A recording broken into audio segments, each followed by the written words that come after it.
шашылған жауын алып жанарды жан әнін байтақ даламнан ақ гүлдердей салар кім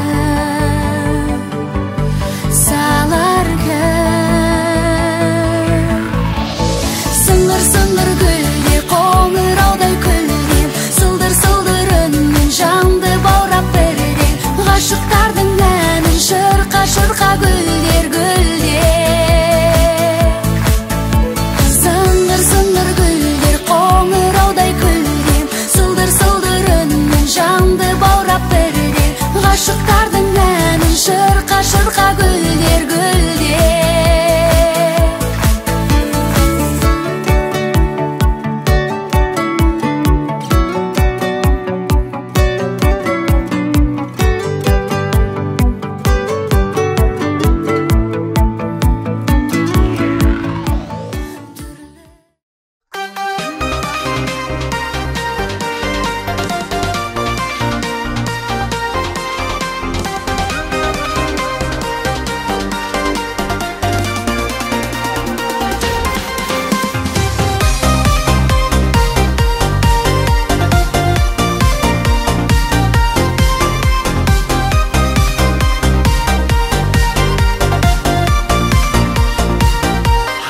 Hayya сырларынан кет аға жия сүйгендер дей беретін ей-ау қайда сол тәтті кездер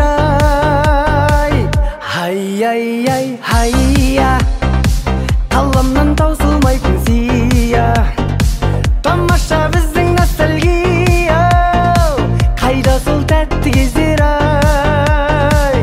93 пен 94 95-те өскендер 96 жетімді бастарынан кешкендер 98-9-да тұсауларын кескендер сол бір шақтар қайда күндіз түні асықпен дискотека ойнайтын фея периза витаминге тоймайтын сөйтіп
Сырласа қазғарды кетчеген, достығын дұшпанға сөтпеген, артапқан тойларға башқажатын, бұл қазақтың күні той сөтпеген.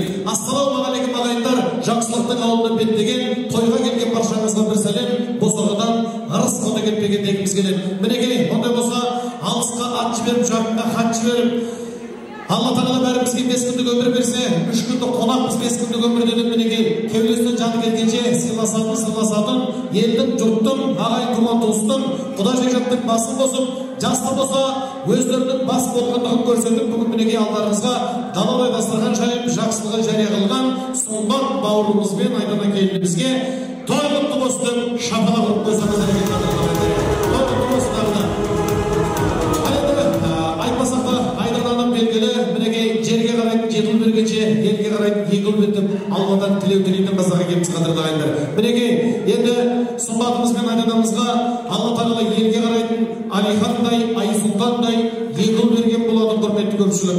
Сүт сүйкімдігін мінекей әлемі арунасымыз өмірге келіп, елді жұртты үлкен бір қызықпен қуанышты бөліп жатыр. Ал енді мұсылман жаңағы міндетін орындап, Алиханымыз бен Айсұлтанымыз мұсылман болып жатыр. Мұсылманның міндетін орындап жатса, Алиханымыз мектеп табалдырығын аттап мінекей тілашқан тойын тойлатып жатырмыз. Ал өмірге келген арунасымызға апалары жабылып осында үлкен аналары, апайлары қырық суын құйып мінекей бүгін қырқына шығарып отырған күніміз. Ал ондай болса, әулеттегі 3 бірдей қуаныш құтты болсын. Сіздердің үлкен бір қошемет құрметтеріңізбен біз дүбірлі тойымызды бастайық. Ал ондай болса, жақсылыққа келген жамағат осы тойдың төрін бастап, төріне шығып, керемет тойымызды керемет бимен бастап беретін Асу шоу бәлет қабыл алыңыздар.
Akşam balkan olsun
Birinin katты, birinin sel-sel kelip boran, nağız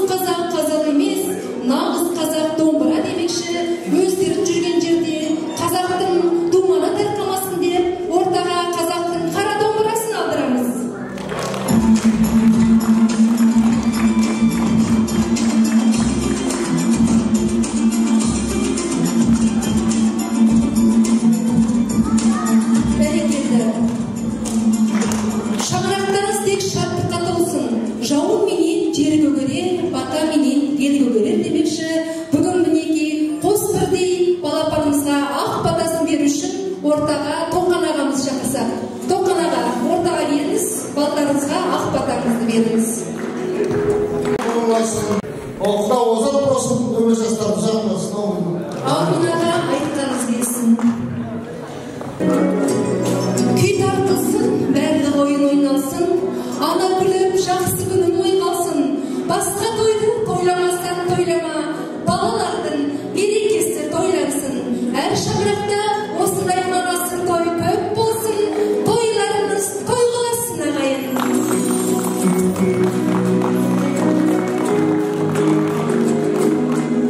Рахмет, қабырғаны айтылған тұзғандар, қосып қошымет көрсетіп қойыңыздар. Әулеттегі мінеки қос қуаныш, үш бірдей қуаныш құтты болсын екен. Енді бүгінгі берілетін бата айтылатын ақ тілектер осы кішкентай ғана қос құлынымыздың бойына өмірге келіп елді жұртты қос әулетті үлкен бір қуаныш пен жақсылыққа бөлеген арудамыздың бойына қыдыр болып бari берсе екен аға. Енді жаңа көрдіңіздер ғой,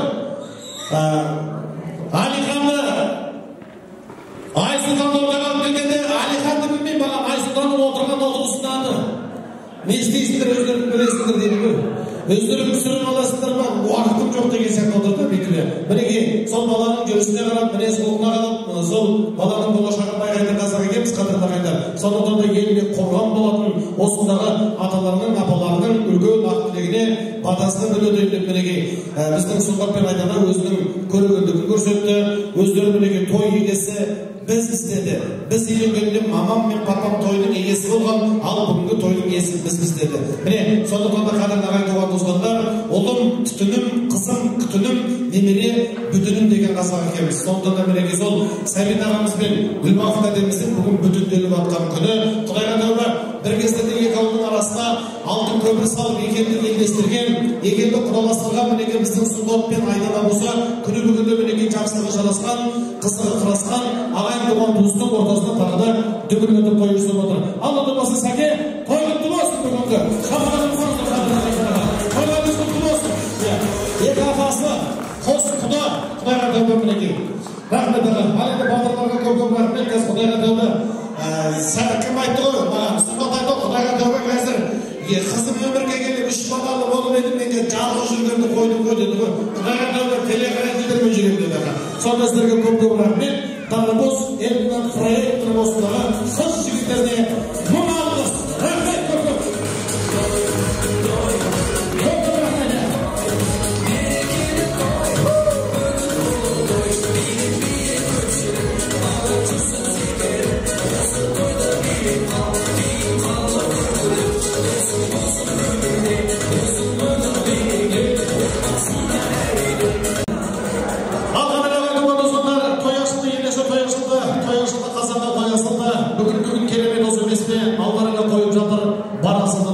Ондай болса, бүгінгі түбірді той баршаңыздың жұғысты болсын, әулеттегі той құтты болсын.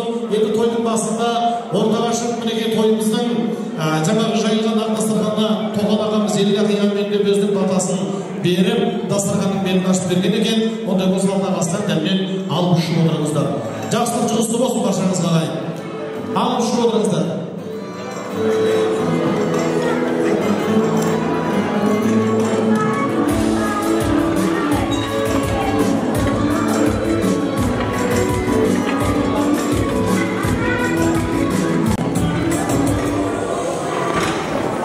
Ардақтаған туған туысқандар, енді рұқсат болса бізде кішкене уақытпен санасып жатқан жеріміз бар. Уақыт Алланың құзырындағы дүние, құрмет көпшілік. Сөйлеу керек мағыналы мәнінде, бірақ ондай болмайды ғой әңгіме. Молдаменен сұхбаттасып отырсаң арақ жайлы айтпау керек әңгіме. Әр мұсылман Мұхаммедтің үмбеті, басқалардан биігірек құрметі. Тойға келген әр мұсылман адамның бүгінгі тойға тәтті тілек айту міндеті. Сондықтан да мінекей жақсылыққа келмеймін деген адамға, келгісі келмеген адамға 99 сылтаудың бірі де жетеді деген. Ал жақсылыққа мінекей ақ уақытын бөліп, қарасынан гүл іздеп, сонау асып бел асып, ақ қар көк мұзға қарама келіп жатқан ағайын туғанымыз қаншама, қадірлі ағайын туғанымыз сонда. Әлі болса, мінекей асып бел асып, жазират жәрмеңден келген ағайын туған туысқандар бар, әулетіміздің үлкендері бар. Сондықтан да бүгінгі дүбірлі тойымыздың алғашқы тілегі, беташар тілегі, Сатан ағам мен Күләй тәтем бастаған Тоған аға дастарханның тойдың басында батасын беріп, дастарханның белін ашып берген. Күміс тәте, Әлия тәте, Салтанат, Болат, Гүлзира, Серғазы, Толғанай, Бағдат атты әулетіміздің үлкендері бір сөзбен айтқанда сол кішкентай Алиханымыздың, Айсұлтанымыздың, Арулазымыздың аталары мен апалары. Қош келдіңіздер, қолдарынан көргіміз келеді.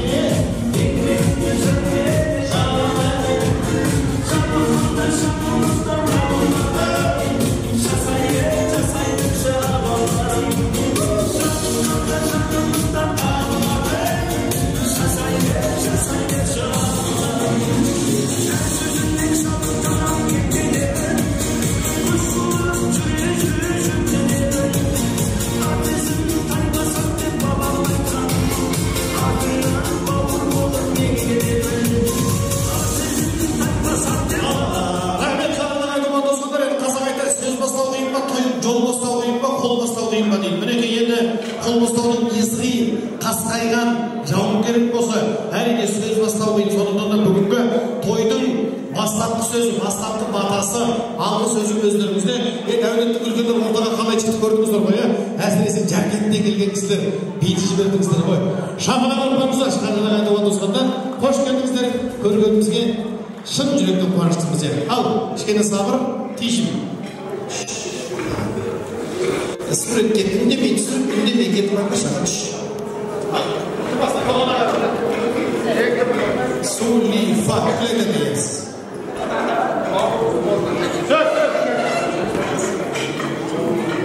Ал құрметті біздің қуанышымызға айналған ауыл келген қадамдарыңызға нұр бітсін. Бүгін біздің әулетте мына Гүлбатық пен Сәбиттің әулетінде үлкен қуанышты той болып жатыр. Себебі мына екі немере, екі кішкентайының сүндет тойы. Біріншіден мінекей бүгін екі кішкентайының жігіт болған күні құтты болсын Гүлбатық. Мына екі бала бақытты болсын. Үлкен бір азамат болып сендерге мінекей қолғанат болсын. Мына кішкентайымызды қырқынан шығарып жатырмыз. Кішкентайымыздың жасы ұзақ болсын, дені сау болсын. Үлкен бір азамат пен азамат болып, үлкен жоғары жақтан көріне берсін. Не дейміз енді? Гүлбатыққа тойларың құтты болсын, тойға ұласын.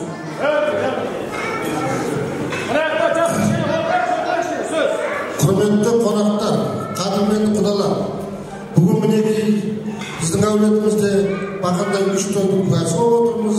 Балапандарымыздың алды сүндетке отырмыз, екіншісі клаша болып, кішкентай қызымыз қырқылан шығып жатыр. Осы балапандарымыздың өмір жасы ұзақ болсын. Ата-аналардың ең бір жақсы сүйкімді қызылдары болып өссін. Ақылы болып өсіп, қолғанат болсын. Өмір жастары ұзақ болсын. Той боласын. Тойлардан келдер болсын. Барлықтарымызда осындай жақсы той болуға тілектеспін. Еліміз аман, жұртымыз тыныш болсын. Сол үшін алдарыңыздағы тағамдан алып отырыңыздар.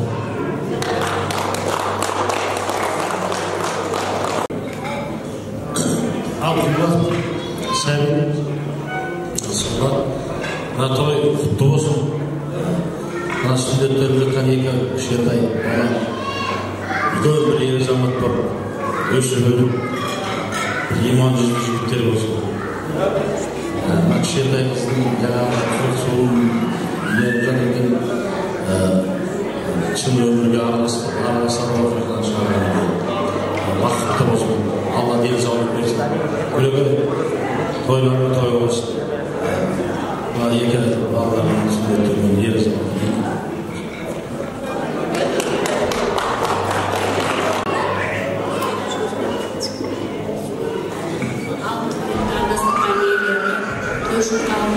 Бүгінгі тойға келген көпшілік қадамдарыңызға нұр жаусын. Осы біріншіден Сұңғат пен Айданаға рахмет айтқым келіп тұр. Осылардың арқасында біздің немере сүйіп той-тойлап, Гүлбатықтың өрісімен құдаш жекжатты болып, немерелі болып жатсын. Сұңғат пен Айданамызға рахмет, бізге осындай жекжаттар тауып беріп, жекжатпенен жаңа бір дастарханда отырып жатырмыз, жақсылығымызды бөлісіп. Сондықтан осындай бәрілеріңізге осындай той тілеймін. Тек осындай тойда жалға, Құдай бұйырса, Гүлбатық бұдан кейін өрісін кеңсін, әлі енді талай жақсылықтарына біз куә болармыз. Сондықтан бәрімізге денсаулық тілеймін, тек тойда ғана жолығайық.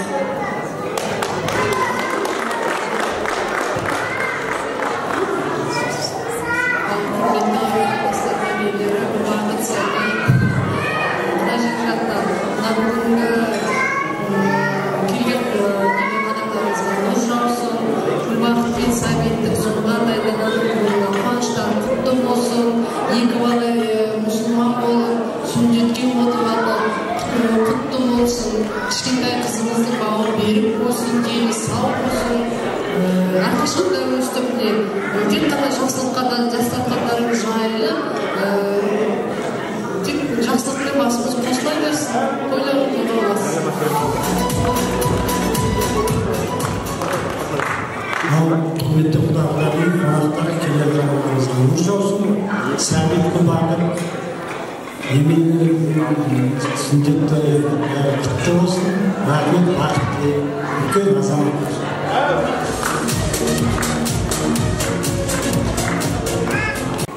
Ал қадірменді тоғышыл қауым, келген қадамдарымызға нұр жаусын.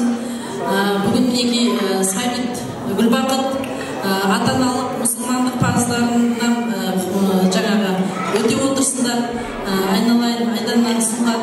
Алланың берген кішкентайларының дені сау болсын. Болашақта елімізге елеулі, халқымызға қалаулы бір жақсы азаматтардан болсын, салиқалы, иман жүзді сәбилерден болсын. Бізді осы балалық қылығымен қуанта берсін. Қадірменді көпшілік той қыласын, жақсы отырып, жоғарыда жиды осы тойды бірлесіп өткізейік. Той қыласын, қазағымыздың тойдан кендірмасын. Сіздер жақтан бар?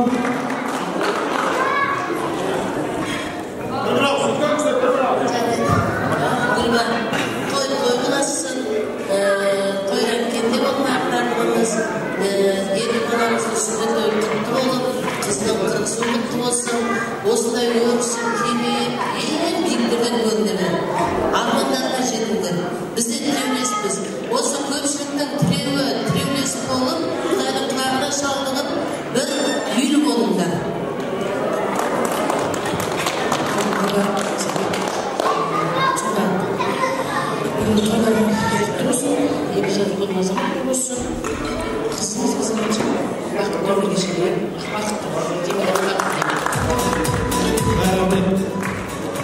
Үлгеннің алдың кеспе көрінбейсің, жастың алдың кеспе көрінбейсің деген қазақ екенбіз.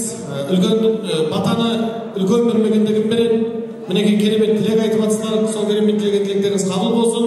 Осы сұхбатымызбен біздің айданамыздың жайылған ардастырғаны тек қана жақсылыққа келіп, солардың әрбір қызығының қуаныштың өрімен төрінде Алла бата беріп тілек айтып жүріп жас екендігін білемін. Рахмет, өздеріңізді аман болыңыздар, көп рахмет. Енді естелікке бүгін ертеңгі тарих қой, естелікке суретке түсіп қалыңыздар.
Әлемде жақсылыққа қалайда жанын толып жүрсіндесін арайға осылайша қайдалетін өзіңе шабағатын тиіп жүрсе сұңғақ бауырым талайға дейді.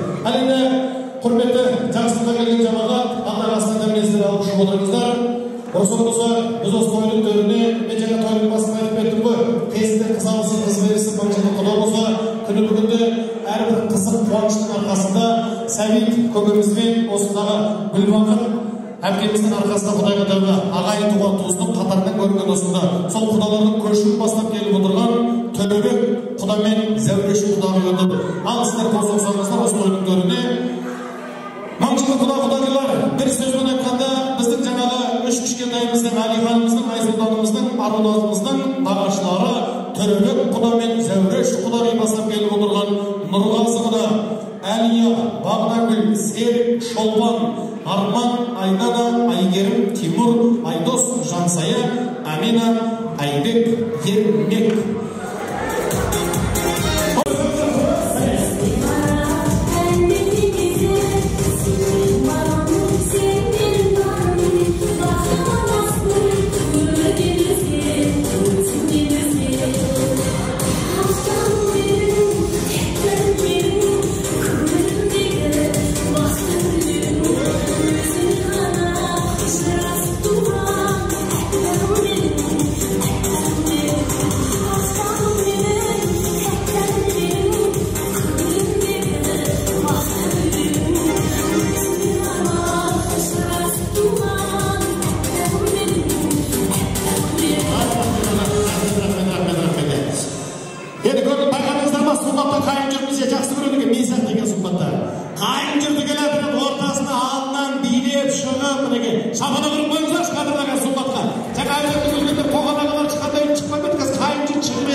Жастарға тілейтінімді өнімдер, өсімдер көбейіңдер, Сіздерге спонсорсыздар ғой енді.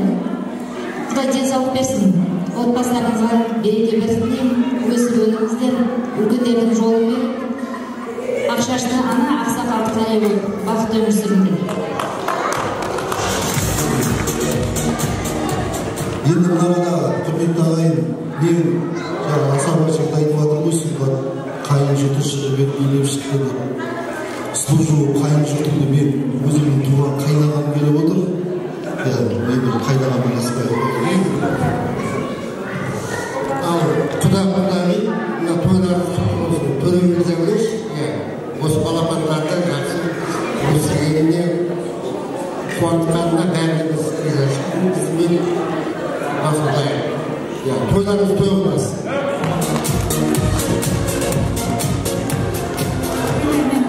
Көз тимесін. Қуаныштарыңыз құтты болсын. Кішкентайларымыз өсе берсін, өне берсін. Үлкен азамат болсын. Құда-құдағиға рахмет. Осы бір жігіт болсын, қызымызды жақсы елім деп отыр. Бәрің солай болсын. Бақытты болыңыз.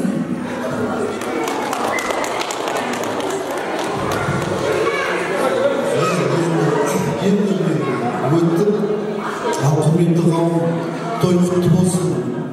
Жаңа асаба айтып жатыр ғой, Сұңғат Айдананың тойы дұрыс қой енді, балалар осылардікі Алла тағала берген. Бірақ бұларда енді мен құдам, сәбит құдам тұрған кезде, бір бақыт құдам үйіп тұрған кезде бұларға бала қайын. Аман болсын, өмір жастары ұзақ болсын. Мынау енді ата жолы ғой.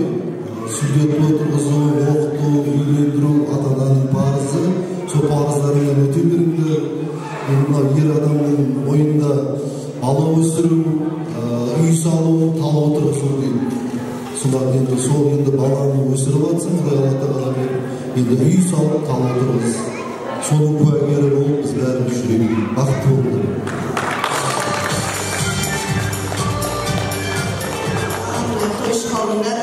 Келген қадамдарыңызға берік болсын, нұр жаусын. Мына біріншіден айтайын жатқаным бақыт құдағиыма, сәбит құдама, Сұңғат Айдана, мынандай бақытты болыңдар. Жақсы жерге келген келін дейді, жаман жерге келген келін сап дей ма? Саусақ рахмет тамада жаңа айтып жатыр. Келін жақсы болды. Бірақ етті ба? Мен құдағиым өзі алтын адам ғой сосын. Келін жақсы болады, бала да жақсы болады, бәрі жақсы болады. Сондықтан көз тимесін, Алла осы ауызбіршілігімізден арылмасын, бақытты отбасы болып гүлдей жайнап жүре беріңіздер. Құдағиым өзі гүлдей жайнап жүреді. Құдам екеулеріңіз гүл жайнап жүре беріңіздер. Көз тимесін, тіл тимесін сол үшін.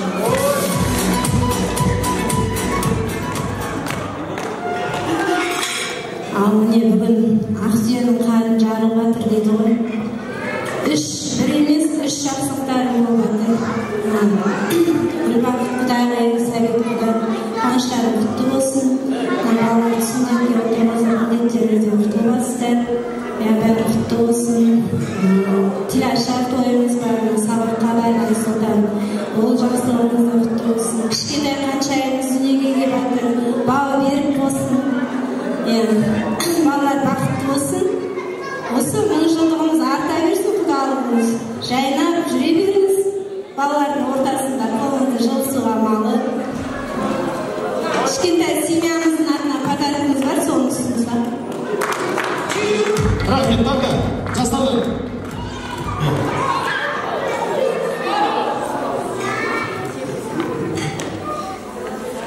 Ассалаумағалейкум, қадірлі мына бүгінгі той құтты болсын. Құда-құдағи мына немерелеріңізді мұсылман ағаларыңыз құтты болсын. Ешқандай немерелеріңізді құтынан шығарып жатыр екенсіздер. Бәрі құтты болсын. Айдана, Сұңғат, қызықшылықтарын ары қарай жалғаса берсін. Әрқашанда осындай тойда басымызды қосып, той-тойға жалғасын. Деніміз сау болсын, ауырмаса қаудан аман болайық. Рахмет. Құтты болсын, коронавирус жүріс деп айтпақшы, августың комиссияда қалған. Содан аман болайын. Жастар жақта болды ма? Рахмет, көп рахмет. Рахмет. Енді Құданы қалай құрметтеу керек, Құданы қалай сыйлау керек, мен бір ойға қалдым. Сол Сәбит көкемізге Гүлбақ әпкемізден үйрену керек па деп. Тойдың басын менің құдаларым бастайды деді ғой, тойдың басын менің құдаларым бастайды деді. Содан көрген жерден сондай бір керемет жерден шыққан қыз емес па біздің Айдана? Жоқ, ұят болады. Біздің әулетімде Суанның да үлкендері бар, сол кісілер басқасын деді. Біз жарайды деп келіннің айны бойынша Суанға той бастық. Рахмет, Құдайға тәуба. Көгеріп көктетіп отырған құрмет көпшілік, әлемдегі қызықтың, әлемдегі ізгілік, игілік атаулының барлығы қыз баланың арқасына қарайды екен, біз соны ұмытпауымыз керек екен. Сонда да Құдайға тәуба, Суанның әулетіне келін болып түсіп күні бүгінді сол Суанның әулеті көгертіп көктетіп атқан Айдана, алла разы болсын сізге. Көп-көп рахмет. Енді өсіп-өніп бір күндесін алашын, екеуіңе тілейтінім жарасын. Мен кіші жүздің қызымын деп жүруші 8 жыл болды, сен Суан болып барасың.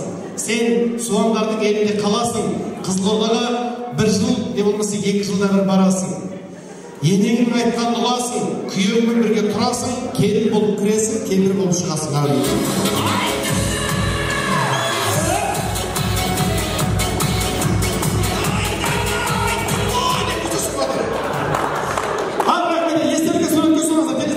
Сөйлеп тұрғанда да кішкене түсіруге тырысыңыздар, жеткен сағат, бізге берілген уақыт аз. Ал билеп қайда, құда билемей қайтуға болмайды.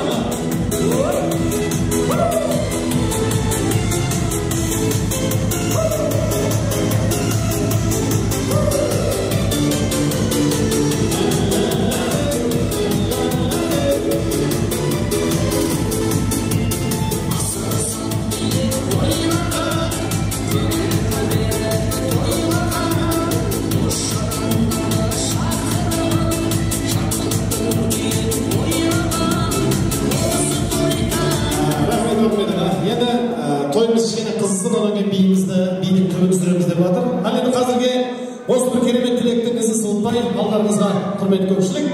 Мейрамхананың мерекелік алғашқы асы, соның астына басып беретін малдың басы бар. Иллахиянменде біз Құданың үлкендерінен баталайық. Ал жігіттер, мархабат.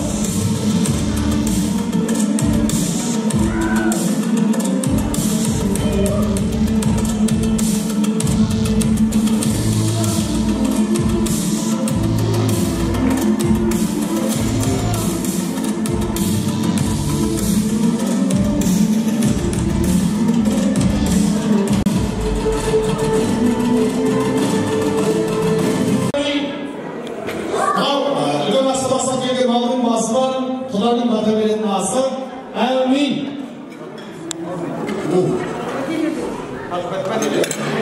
Бақытты береген мерекелі той болсын. Тойларыңыз тойылғасын, жақсы демал, әдем айтайық. Әмин. Міне, пожалуйста, жаңадан шыққанмады. 2021, свежий.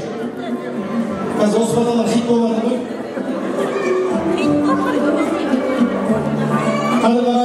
Той ашылды, ендесі той ашылды, қазанға той асылды. Бүгін күнін керемет осы беске алдарыңа қойып жатыр, бар асылды дейді.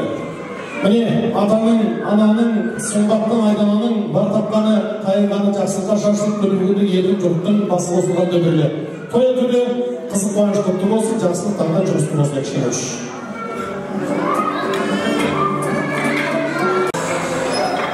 Құрметті ағайынды достар, астандармен алушы болыңыздар. Енді құрметті Сәбит көке, Гүлбақ әпке, байқап қарасаңыздар көрдіңіздер ме? Алматы шаһарындағы ең әдемі, ең сұлу бишіміздар бүгін біздің тойда қызмет жасап жатыр. Қадірлі ағайын. Ал осы алдағы астандармен алушы болыңыздар. Тағы сол мың бұралып билеген біздің ару қыздарымыздың тойының төрінде қызылар керемет бимен қабылыңыздар ағайын.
қалған жеп отыратын тек қана қазақ екен қадірлі ағайындар.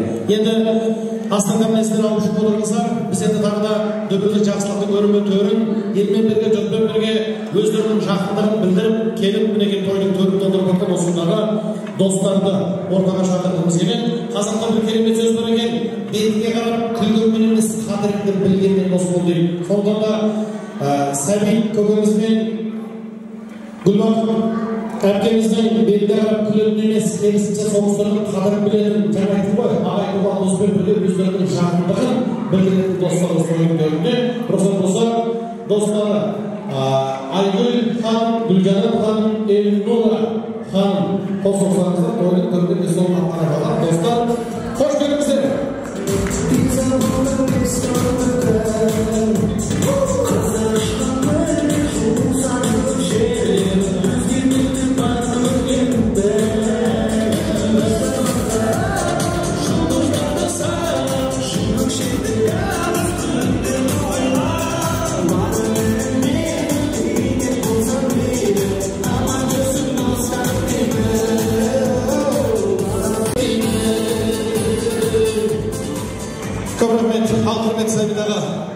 Достарым көп пайдасы қайдан білем, әйтеуір жүрген жерің сайран келем, қай қасақтың үйіне барсақ дағы ағдастырған алдында жайған келем дейді. Міне, Гүлбақыр әпкеміздің құрбылары тойдың төрінде жаңа айттым ғой, елмен жұртпен бірге өздерінің жақындығын білдіріп, артын көріп келіп жатыр. Қош келдіңіздер. Кімнен бастаймыз? Конкрет мынада деген сияқты биттіңіз ғой. Ал көпшілік жиналған қауым той құтты болсын деп ойытырап, Сәбит, Гүлбақыр, Сұңғат, Айдана, тойларың құтты болсын.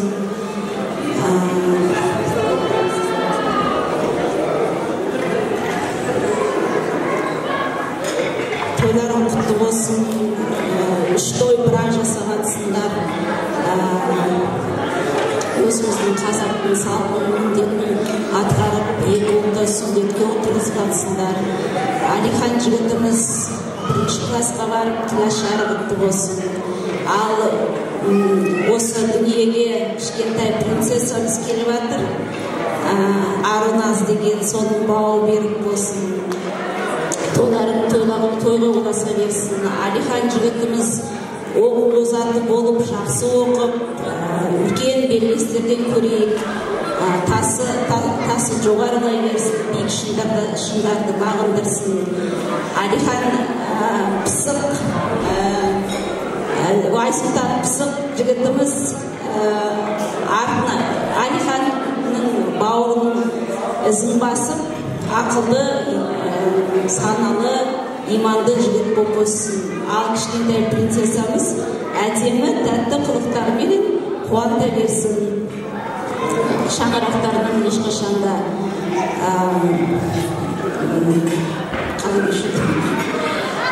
қуаныш кетпесін, татылық кетпесін.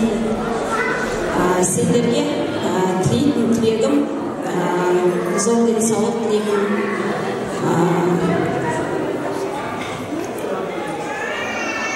Сол тойдан тойға оласа берсін.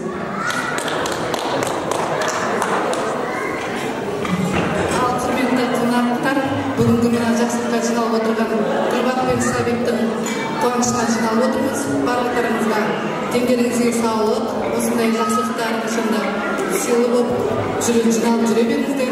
Мына екі жігіт оқуда озат болсын. Үлкен жақсылықтарын тек осы Гүлбақыр мен Сәбиттің ұсынған келініміз көре берсін. Оның жақсылығына біздер қоштап осылай келіп отырайық. Кішкентай қыздың бауы берік болсын. Деніне саулық тілеймін. Үлкен өзің сияқты қыз болып өстің Гүлбақыр.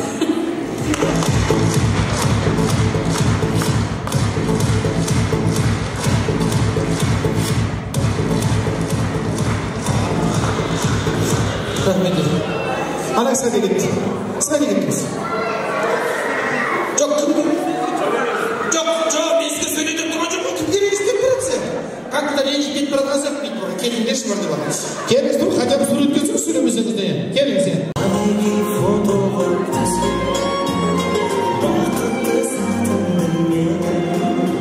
Рахмет. Қалып шығып отырыңыздар. Қадірлі ағайын туған туысқандар, сіздердің құрметтеріңізге соны талдықорғаннан өзіммен бірге жақсылыққа келген келген елдің жұрттан ағайын туған достың көңілін көтеру үшін келген әнші ініміз Марат балаларыңыздың орындауында жақсы бір ән тамашалаңыздар. Марат Әбіш балаларыңыздар.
Рахмет аға, енді мен Айдананың да жалпы сұхбатында өтірік айтқан естіген жоқпын, көрген жоқпын. Жалпы түріне қараса шын айтады.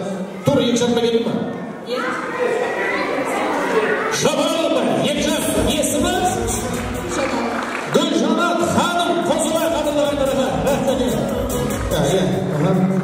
Екі жарымда келген екенсіз, мінеки керемет қызымыз екеумізге. Жаңа сіздің шыққандағы шығысыңыз маған өте ұнады. Рахмет, ата-ананың досы, құрбысы аға. Әлемде құрмет көпшілік. Жаңа айттым ғой енді. Маған қолыма айдана мына цифраларды әкеп ұстата салды. Нұржан аға деді, маған айтты. Менің айтқан ойынымды ойнатыңызшы деді ғой. Деді. Мына цифраларды маған ұстатты. Енді бұл цифралар кішкене оқият болыңыздар, оқият кішкене түйші. Бұл уақытта не істеуіңіздер? Енді мына цифралар бұл Алиханға, Айсұлтанға, одан Аруназға тікелей қатысы бар цифралар екен. Мысалы, әйелдерге қатысы бар 8 деген қандай цифра? Кім айтады? 8 әйелдерге қатысы бар. Дұрыс, 8 наурыз. Ал мұсылмандарға қатысы бар 22 деген қандай цифра? Молодец, красавчик. Оқығаныңа тоққан ғой. Рахмет. Еркектерге қатысы бар 23. Кім айтты? Молодцы, отыра беріңіз, молодцы. Ал енді бұл тек қана Аруназға, Алиханға, Айсұлтанға қатысы бар цифралар. Кім табады, сол ортаға шығар. Келеді, спокойно келеді, сіздің алып кете береді. Мысалы 16-43 деген қандай цифра? 16-43. Бір. Келіңіз. Жоқ, қол көтер. Бұнда отырып айта беруім жоқ, қол көтер. Келіңіз. 16-43. Жоқ, қол көтер. Келіңіз. Шапалай бұрақ. 16-43. Келіңіз. Осы қарай ба? 16-43 бар ма? 16-43.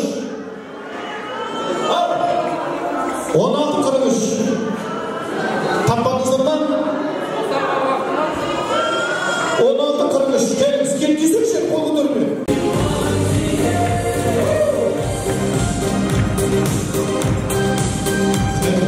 Рахмет. Мен мұна кісі билеп білетін өзім жүрсі сондай көрмесін. Рахмет, 16-43. Қандай цифра? Меніңше осы үш баланың біреуісінің дүниеге келген уақытысы ғой деп ойлаймын. Мұна кісі қасында кім бар еді? Ешкім жоқ па? Таксиге салып жіберейін, мен өздеріңіз ақпен естер ма? Өзім әкеп тастайын ба? Аға жарайды. Өзім әкеп тастайын аға. 16-43. Бір, екі, жарым болады. 3. 16-43 деген 3 баланың да дұрыс енді кішкене пайымдау дұрыс болды. 3 баланың біреусінің өмірге келген сол сағатының уақыты ғой деп ойлады ол кісі. Ал 16-43 деген ешқандай да ондай уақыт емес. 16-43 деген біздің Алиханның, Айсұлтанның, Аруназдың тойының басталған уақыты. Тіпті 43 минутке де басталған. Дұрыс көйлеме ешкім таппады. Ал 18, 1, 2 жарым болады. 3 қолдыр 18 келген аға.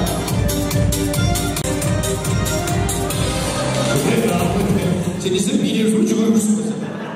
Спортпен шұғылданасың ба? Есімің? Мағжан. Кім жақтан келдің? Суға жақтан келдің. Кім болып келесің онда? Судан қасысың есісің. 18 деген қандай цифра? 18 Аруназның дүниеге келген. Кетші. Сонша билеп шыққанда мен бірдеңе тындырады екен деп. Жоқ, мүмкін 18 шығар. Бірақ енді біздің меңзеген цифра берсе 18. Бір.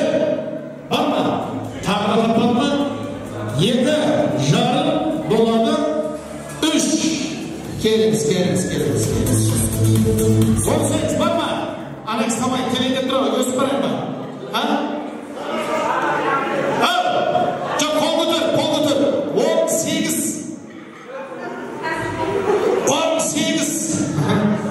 Аруназдың сағаты дейді. Жоқ, Аруназдың сағаты емес. 18 деген Айсұлтанның туған жылы 2018. Мен 2018 қайып қойсың ғой? 18 саға.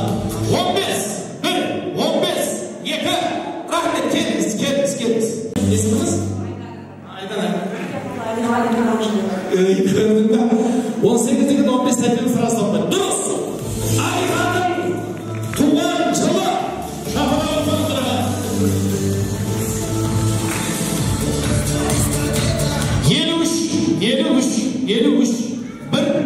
53, 2, келіңіз. Өзім барам, қолыңызда бала берекен ағам.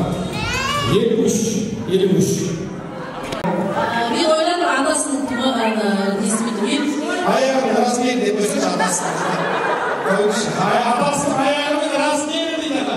Атасының аяғының размері атасы қайда? Атасы қайда? Тұрыңызшы, келіңіз аға, келіңіз. Шапалақ қойыңыздар, атасы 53-ші размер жігітке ұқсай ма? Атасының аяғының размері дейді аға, сізге прикол ұстап отыр, көрдіңіз бе ұшы? Рахмет, 53.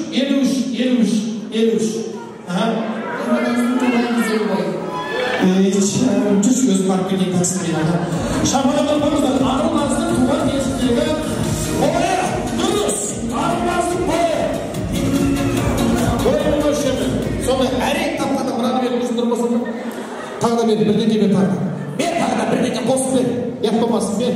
Аға, мынаны бер. Келе ғой аға. Міне, ел таппаған сен таптың ғой.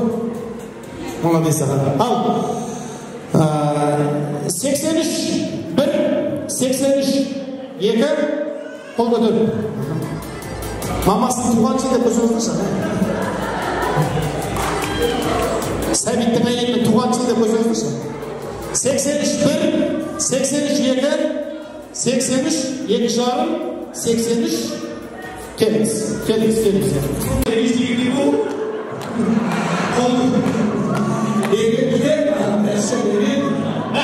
Құдаша қалдырды сылай 83 Айсұлтанның бойы.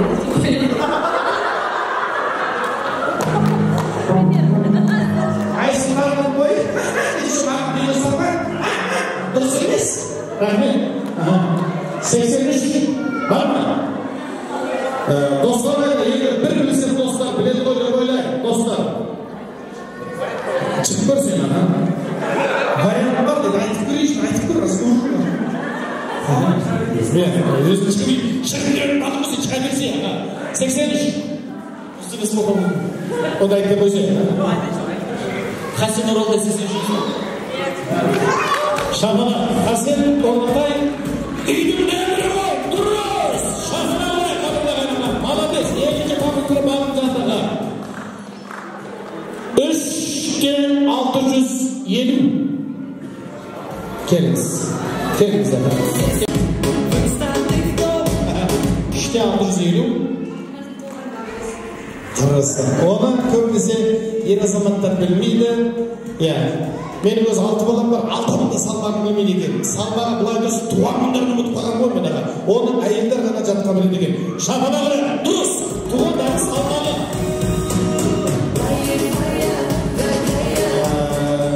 Цифра 7. 1, 7, 2, 7, 2 жарым. Келіңіз.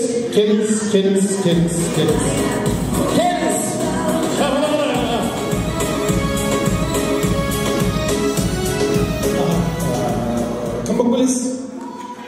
Достар, 7 деген қандай цифра? Айтыңыз, қатысыңға жібересіз.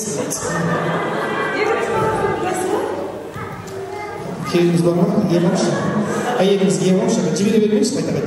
Келіңіз.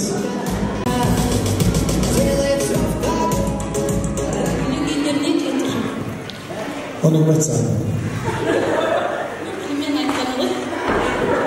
Sen примерно айтпай тоже айт. Дұрыс, үйленгендер 7 жыл. Дұрыс. Дұрыстауға неге білмейсіздер ме? Не дейді?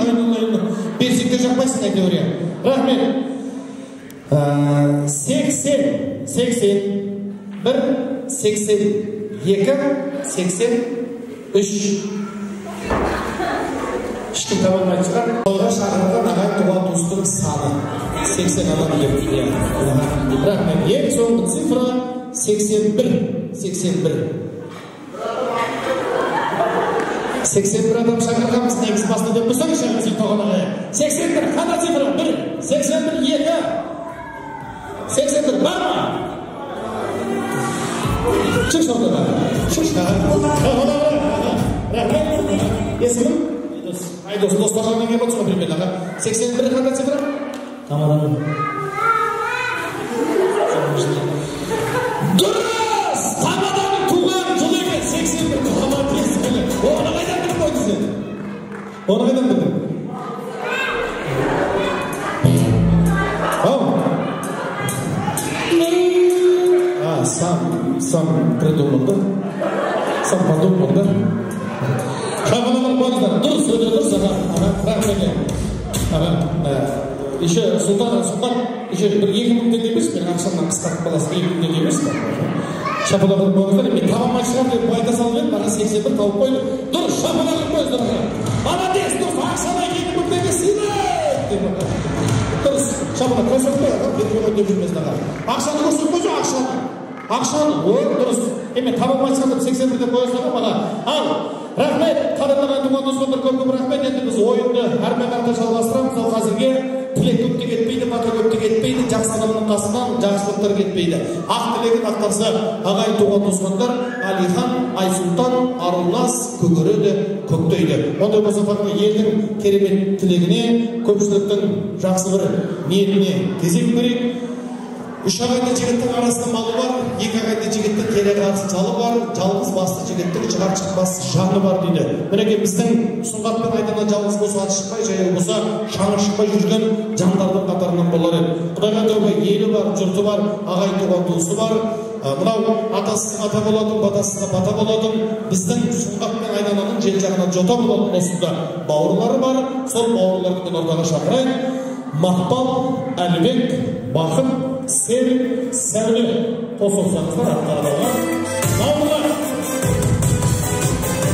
Сонымен бірге Сұңғаттың аға жеңге әпке жезделері Мұрат, Гуля, Серік, Индира, Аяжан, Мадина, Ғазиза, Айдос, Айдана бірге ортаға келулеріңізді өтсеңіз.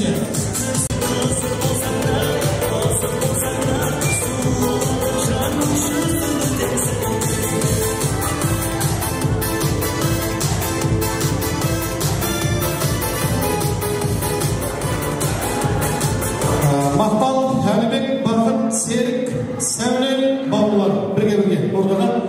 Сонымен бірге Сұңғаттың аға жеңге әпке жезделері Мұрат, Гуля, Серік, Индира, Аяжан, Мадина, Ғазиза, Айдос, Айдана келіңіздер.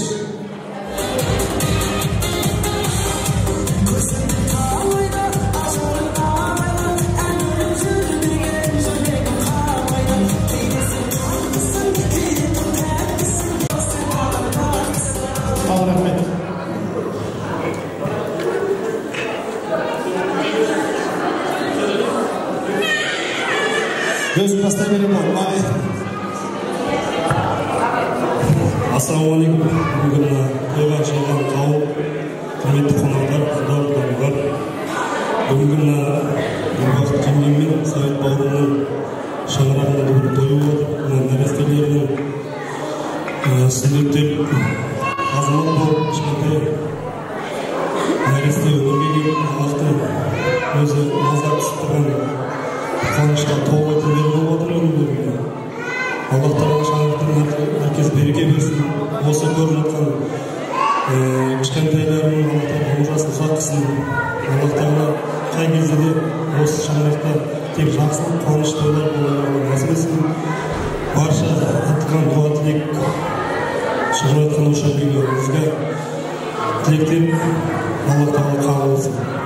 Барлықтарыңызға Аллах Тағала осындай тойды жұмыс істетсін деймін.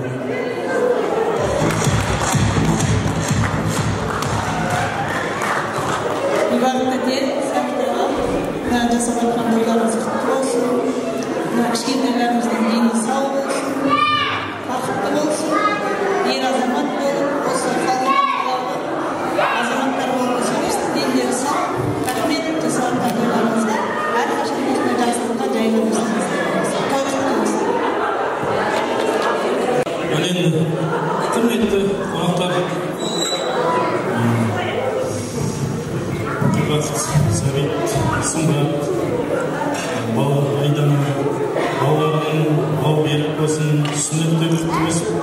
сәтті құтты болсын. Жастар ұзақ болсын, әрқашанда биіктерден көрініп емес. Сол үшін дастархандағы заттарыңыздан алып отырыңыздар. Ал енді кеш жарық, құрметті қауым, бүгін бізді осындай үлкен тойға шақырып отырғандарыңызға көптен көп рахмет. Сұңғат Айдана жандарына бүгін жасап жатқан тойларың құтты болсын.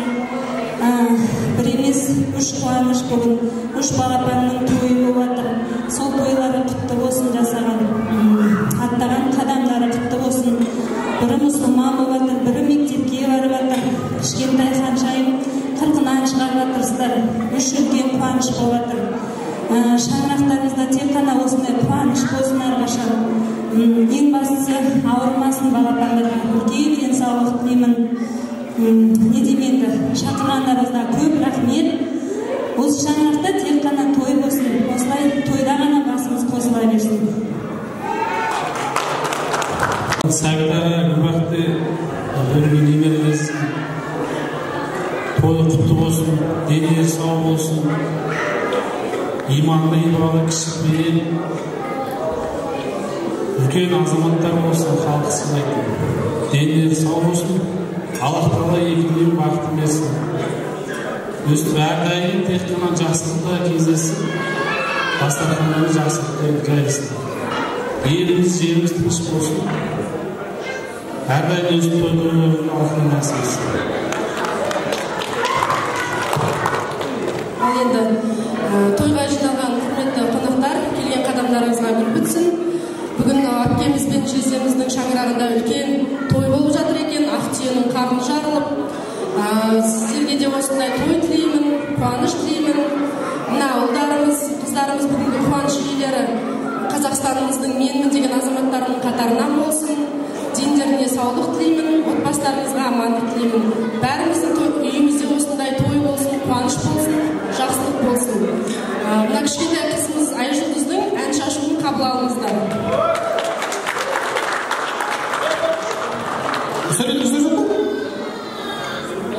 Қосыламыз ба? Сөйті қосылмайтын сияқты отырсыздар біз бір аға? Бәсе. Мен де ұшақ айтайын. Кешіріңіз. Бізге отырды. Рахмет сізге.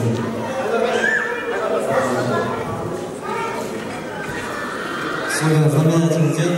Я вас хочу поздравить. Группа «Фототесты» хочу поздравить труда команды. Сегодня день такой. 40 команд шықты. А у нас Амихана Султанова судья той годы. Хочу пожелать вам всех благ, здоровья.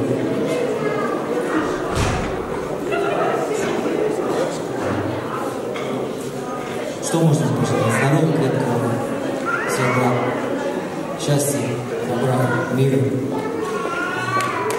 больших взлетов, падений, больших взлетов, чтобы не было падений. Мира не много. Счастья вам всем, успехов, процветания, бизнеса.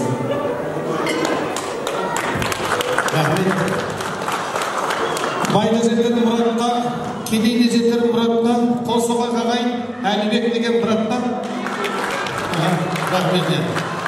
Әлібектің қазақшасының өзі орысша сияқты ғой. Сүндетші той құтты болсын деді ғой. Смет знаком ана, сүндетші той. Рахмет, шамалағын болсын, рахмет, әлеке, көп рахмет. Ниетіңді білдім, тілеуіңді білдім. Болды ма? Алла тәке, бүгінгі тойларыңыз құтты болсын. Кішкентайларымыз Аллаға аман сақтап азамат болсын. Алла биіктерде көре берсін. Алла амандық берсе, осы кішкентайлардың жүргендеріңіздің осылай тойында жүргеніңіздер. Сіздерге барлық жақсылық тілеймін. Осылай қуаныштарыңыз көп болсын. Әр үйде осындай үлкен той болсын. Аман болыңыздар.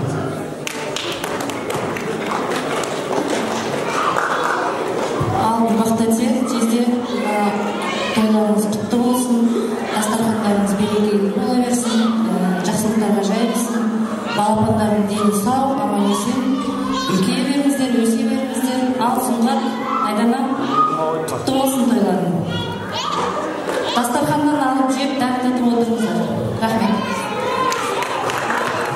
Al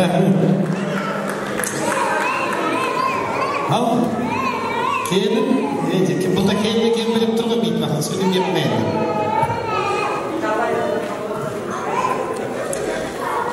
Saytalar Gülbahtachi bugungi to'ylaringiz qutlug' bo'lsin.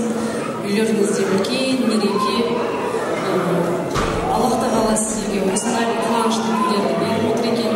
Endi Allohning bersa Sumbat ben Aydani ko'p balali ana aka atansın. Osmanlı to'ylar ko'p bo'laversin deymiz. O'zim kelinlik rolini bilib atanda ko'p rahmat sizga, ko'p rahmat. Endi Bolasonning ulkan bir tuturib dostlar, kichkinadan ay yulduzimiz bor, qizimiz endi. Sol ay yulduzning o'rnida bir kelimadan ko'ngilni kunga ko'rib, ko'ngilni o'tiringizlar, ko'ngilni juringizlar. Sizlarning hurmatlaringizga ko'ngilni kun degan kelimadan yana bor.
Көретін болыстар, тамашалайтын болыстар, ал қазіргі рахмет.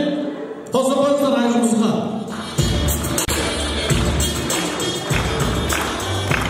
Сәбидаға, қосылға келіңіз Сәбидаға.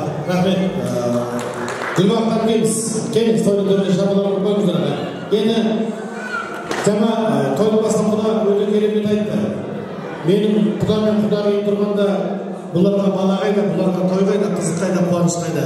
Мінекей, бірақ әке, бала әкеден үйренген, қыз анадан үйренгенін көрсетеді екен болашақта бәрібір. Сондықтан да Құдай қадіріне мінекей елдің жұрттың басын қосып үйірді той қылып мінекей біз той иесіміз деп жатса да соларға бағып беріп, соларға бағдар көрсетіп оларға әрине ең бірінші Аллах, одан кейін осы той түріндегі атана қадірлаған береді.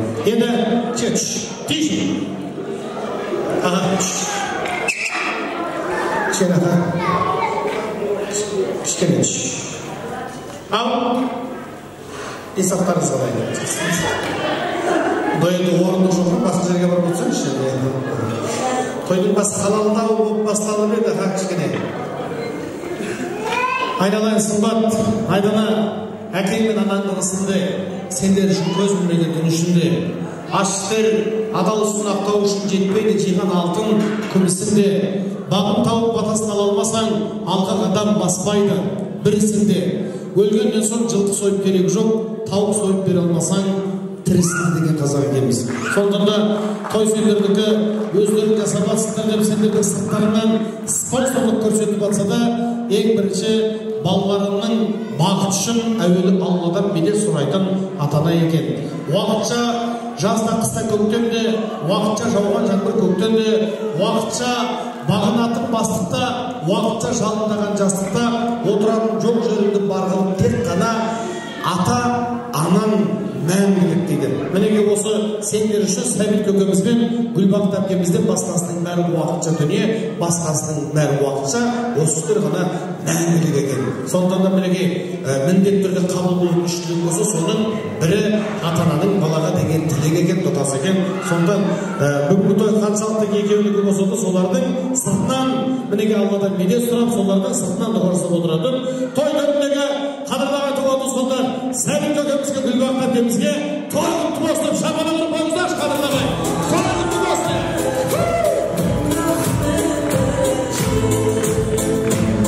Енді бәрін айтты, кішкене ол мына ағай туған туысқанда кішкене елеулетіп отырғанда, алып ұшып отырғанда кішкене жасырмау керек. Жаңа айтты ғой, кішкене тойдың басталғанда ол басталып еді, жұмаған дейтін болып тұр. Мына Сәбит көкеміз той қылып, төрде отырған құдасына қарап, құда дейсіне, құда қалай істепті?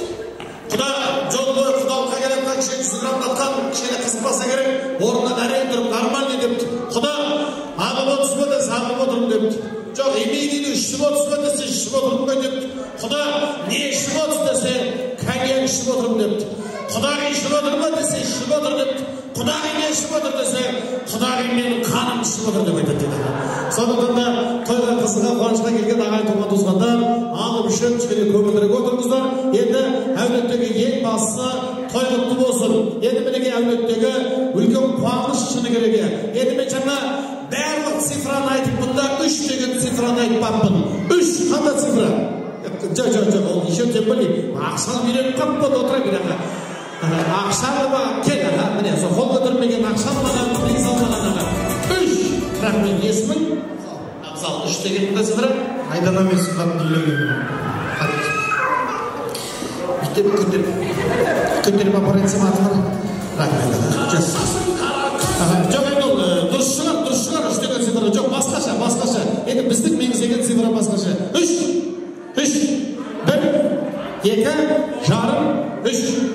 Келем.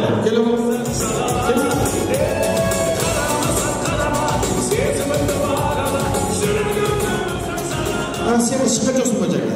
Жоқ, шыққандар болмайды да. Шықпағандар. Келем. 3 деген цифра. Отырамын дұрысын дейсіз. Отырамын. Келем. Çıktınız mı hocam? Al! Geliniz. Şanslılayın. Rahmene tam. Ana bidik şaka senin. Ana kız kol götürdü. Ana kızını dostumuz bulsun sen aytasın. Aytıp koydun mu? İşlemeriye. Sana aytayın deyip тұрғасың mı? Yat болды ya. Естейміз енді. 2000 теңге берейік деп тұрғам, сен 1000 теңге сізге, 1000 теңге сана кісіге енді. Қайтеміз енді. Бейдік енді. Приз. Шапалақ ұрып қойыңыздар.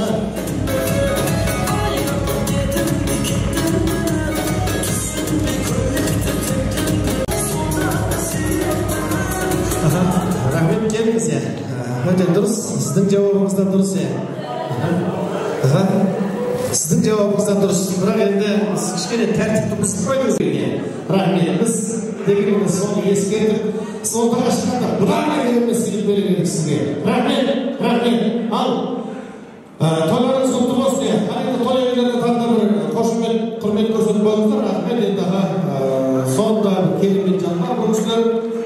Rahmet. Сәке, келіңіз орнына. Бұл бөлек атырмыз, Айдана ханым, көңіл ханым. Ал, күліп жүрген кісілерін айтылыр маған, рахмет. Ал, құрмет көпшілігі, отырған ағайтылған достар, енді жалпы біздер қазақтан мынандай бір оғым бар ғой. Тойға келгеннен кейін тойдың иесі қалай жүреді, біз солай жүреміз. Дұрыс қой, сондықтан Сұңғат пен Айдана қалай жүр бүгін аға? Ал, Сұңғат, сен мына ағай туған туысқанға көрсеңші, қандай көңіл күйде жүргеніңді. Ағай туған туыс бір серпіліп қалсынған екен. Музыка, шапалақ, билет бар, десе байланып. Шапалақ орнаған екен.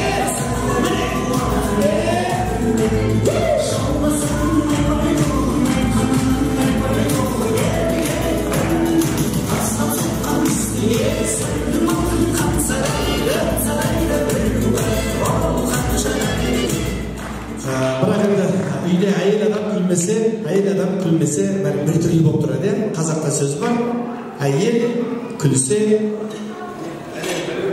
кім айтты? Әлем күледі, молодец.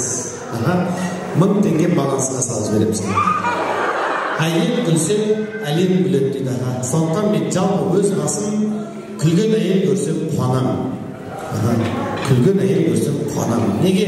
Өйткені әлемнің күліп жүргені кімге жаман, Ал, Айдананың көңіл күйін көрейік. Шапалақ қойған екен, музыка.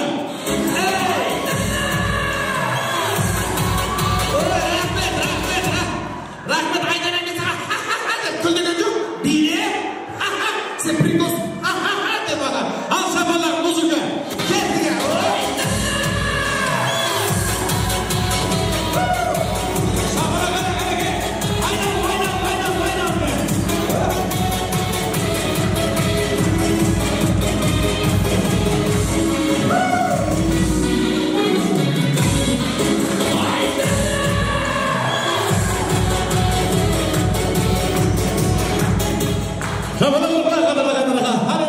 Құрмет көпшілігі, жетісіл болған екен, жетісілі.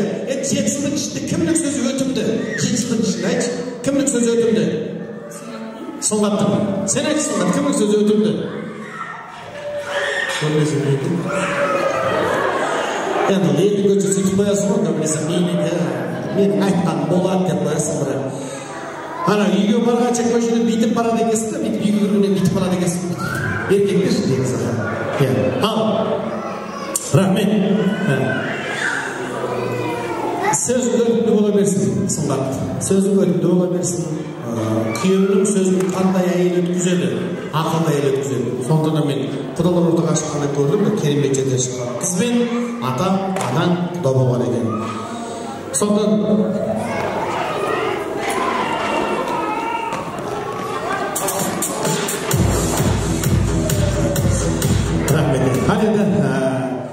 сұрақ жауап деген өздері дайындаған екен достар. Достардың дайындаған сұрақ жауабы бар.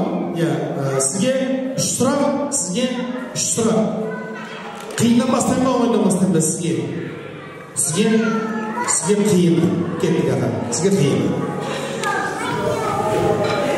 Сұрақ. Дайынсыз ба? Қазақстан Республикасының қазіргі президенті кім? Пожалуйста. Қиын сұрақ, ойлан, Айдана ойлан. Айдана ойлан. Дайынсыз ба? Айдана дайынсыз ба? Кім? Молодец, дұрыс! Шапалақ аға. Міне аға, енді аға. Рахмет аға. Ал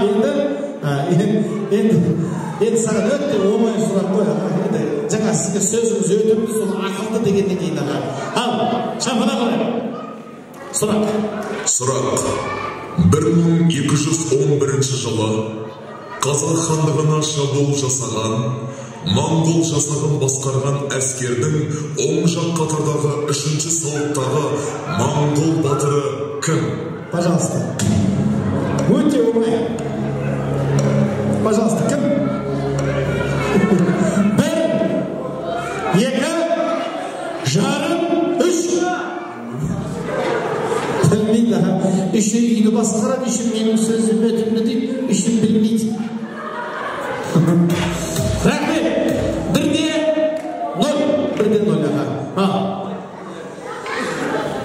Келесі сұраққа дайынсыз ба? Қиын сұрақ сізге, қиын сұрақ. Сұрақ. Әскери деректерге жүгінсек, Екінші дүниежүзілік соғыста 40 миллион адам қаза тапқан. Есімдерін ата. Пожалуйста. 40 миллион, прикинь, 40 миллион. Есімдерін атайсың, и все. 1, 2, жарым. Бала көмектесіп келді ғой. 3, бар ма? Жоқ. Ал. Дайындал Айдана, өте қиын сұрақ. Өте қиын сұрақ. Айдана, дайынсыз ба? Жібер. Сұрақ. Қазақстан Республикасының тұңғыш президенті кім?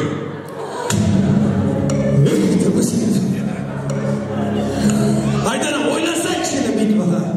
Ойлан. 50-ді 50. Звонок другу деген бар аға. Ойлан. Звонок другу аға. Кімге звондайсың? Балаңа звонда. Телефон бар ма? Саған звонда батыр. Қазақстан Республикасының тұңғыш президенті кім?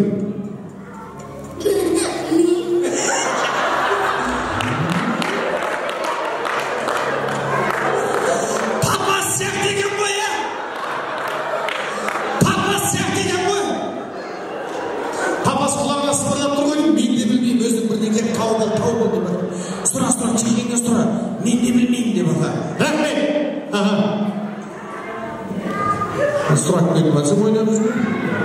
Кім? Нұрсұлтан Назарбаев. Молодец! Дұрыс аға. Ал. Қатен аға. Ал. Ең оңай сұрақ сізге. Сұрақ. 1941 жылы Совет одағына шабуыл жасаған неміс жасақтарының генерал-лейтенанты Шмидт басқарған әскери командирінің 9-шы танкінің артында тығылып отырғаны кім? Саған, конечно. 9-шы танктың артында тығылып отырған кім? 9-шы танктың артында тығылып отырған кім? А. Әділ. Б. Марат. С. Талғат. Кім? Әділ. Молодец! Дұрыс! Шағын алға. Әділ. Ал соңғы сұрақ сізге. Қиын. Ойлан. Сұрақ. Дариға Назарбаеваның әкесі кім? Айдана, как попало жауап бере салмаш ойланшы, Айдана. Дайынсыз ба? Дұрыстап ойландың ба? Дариға Назарбаеваның әкесі кім? Молодец. Құда, көп рахмет, не деген білімді қыз тәрбиелегенсің. Не деген оқытқансың, Қазақстан тарихынан оқытқан екенсің құда. Шабына бұрай, қадырлаған аға. Үйде кімнің сөзі өтімді? Жаңа сұңдақ деген ана 3 сұраққа бірдей жауап беріп ойланып тапты жоқ. Кімнің сөзі өтімді? Бәріміз сұңдаты ғой. Рахмет. Қосыла қадырлаған бірақ енді ер азаматтың аты қашанда ерге қой. Қосып қойыңыздар, құрмет көпшілігі. Енді баршаңызға мінеке жас баладай алдарыңызға қызмет жасап жатыр, құрмет жасап жатыр. Бір көкеміз айтыпты ғой. Пожалуйста, 2 стақаннан кейін мені қинамай-ақ қойшы деп. Не десе, ары қарай өзім іше берем деп айтады дейді. Сондықтан ақырға алып ішіп, кішкене көңілдірек отырыңыздар. Енді рахмет Айдана. Бәрі дұрыс қой деп ойлаймын. Болды еді. Үйге барғаннан кейін сұхбаттап сөз естіп деп маған звондап жүрмейді.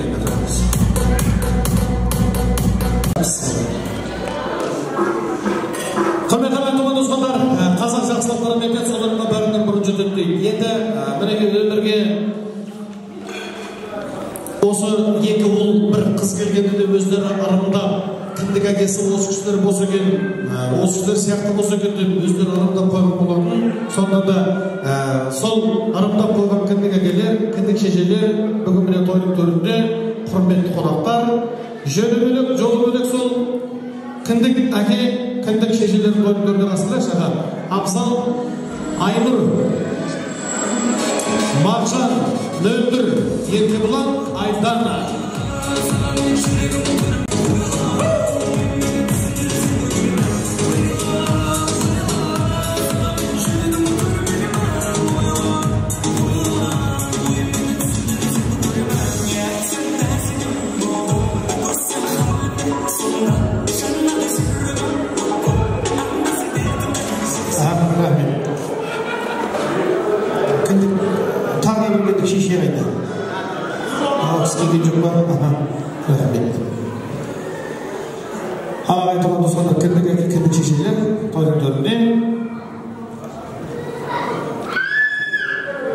Ассалаумағалейкум, құрметті достар.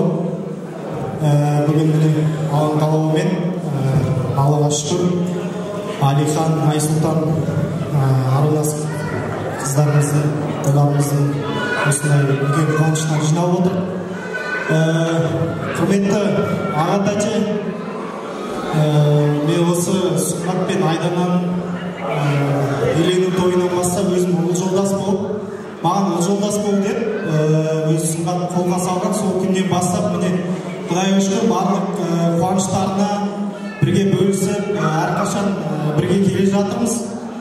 Төрде отырған Төребек аға, тәте, сіздерді семьяларыңызды бұрыннан білемін, өте жақсы, өте қарапайым, ақылды жандарсыздар. Әрқашан көңілдеріңізді, ықыластарыңызды білдіріп жүресіздер.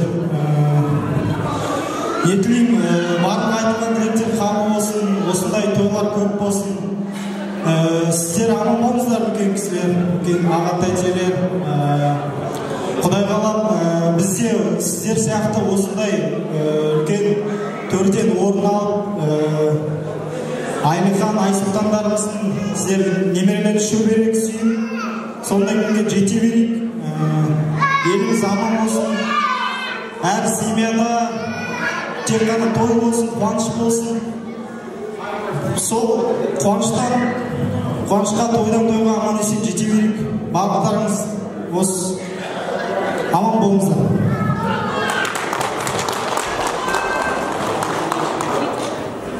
Сәлеметсіздер, құрметті тойшылар. Сұңғат, Айдана, Итияға тойларыңыз құтты болсын. Кішкентай